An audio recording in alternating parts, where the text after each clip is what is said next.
Well, the last time I tried this, it all went to I spent 4 days on these doughs, and it all still went completely sideways. So we scrapped it and tried again. Same dough, better timing. And this time, it actually worked.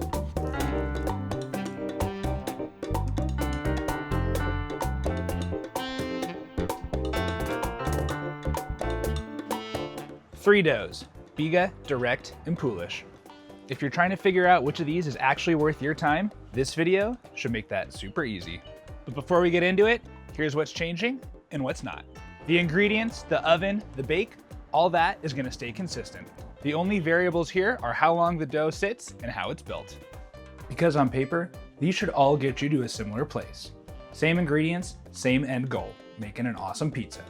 But two of these, Biga and Poolish, are pre-ferments, and one is a good old direct dough. That means the process is fundamentally different. The direct dough relies on time, while the two pre-ferments add an extra step up front.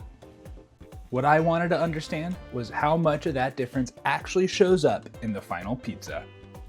So I built each of these from scratch over the course of 4 days. And even during mixing, the differences start to show up. The direct dough comes together quickly and is easy to work with.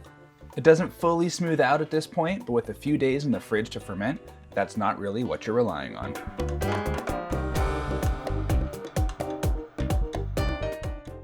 Biga is different. The pre-ferment is dry and clumpy and takes much more effort to bring together.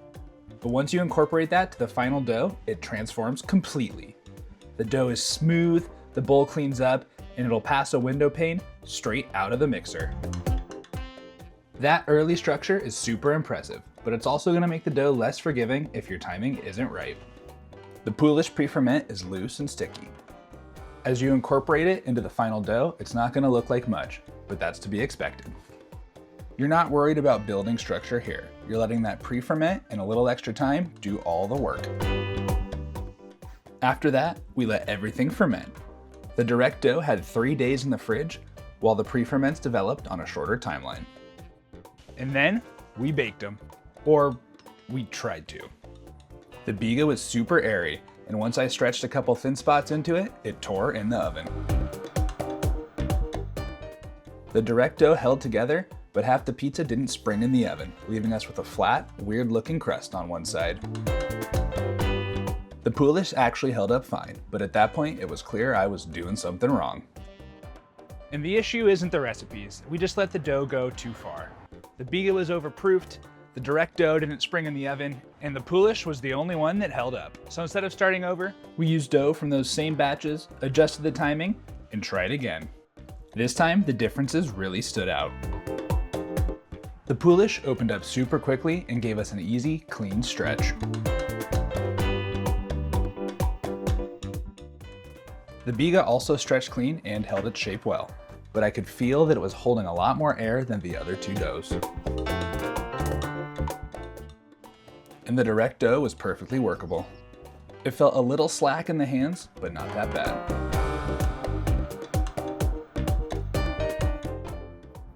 Everything here was kept consistent. Same toppings, same temperature, same bake. The Biga performed really well. It had strong oven spring and probably the best structure of the three. The crust picked up a bit more color than I wanted, but that's just because I left it in a little bit longer than I should have. Oh yeah. The direct dough was solid. It had some oven spring, but less consistent and defined than the Biga.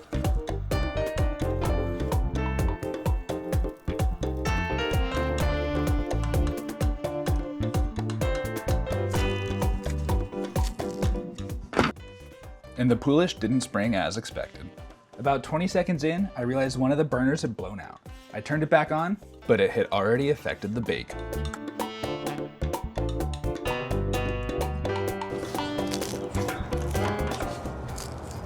Side by side, they all look great, but that's not the whole story. We still have to taste test. I guess this is a controversial take, but I love hot honey, so come at me.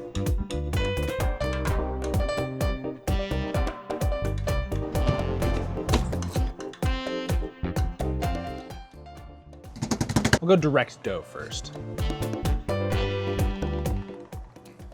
fine. It's great. Poolish. Definitely get some different tasting notes. A little breadier. You can kind of tell where that extra pre-ferment is putting in work, making it a little closer on the spectrum to like a sourdough pizza. And let's do the Biga.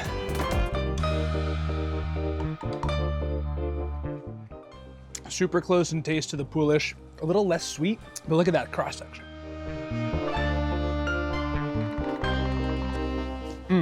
The Biga is the breadiest of the three. It has the most complex flavors. And you can see it had the best oven spring too, so it looks the sexiest, if that's what you're after. But the Poolish, also delicious, not that different from the Biga. The direct dough, pretty close. For the lack of that extra step of a pre-ferment, that probably gets you 80% of the way there on flavor. That is a little extra time. You have to have it set aside a day earlier, have that space carved out in your fridge. But if that's easier for you than having a multi-step dough process, then by all means, direct dough, long cold ferment, great way to go. I mean, here's a side-by-side. This is the Biga, this is the direct dough. You can see both are starting to get some good oven spring in there. The Biga is a little better, but the direct dough, not too bad.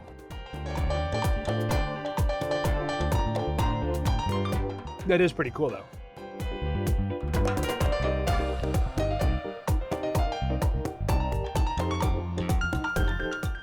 And here's the Poolish. I'm kind of glad it was the least exciting bake, because when we tried it the other day, it was the only dough that worked. So I was starting to think this was the only way to go.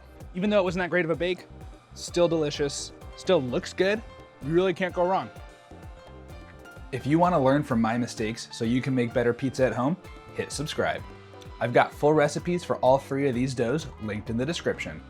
And if you want to tell me what to test next, join the Pizza Lab Rats. You'll fit right in. Thanks for watching, and I'll catch you on the next one.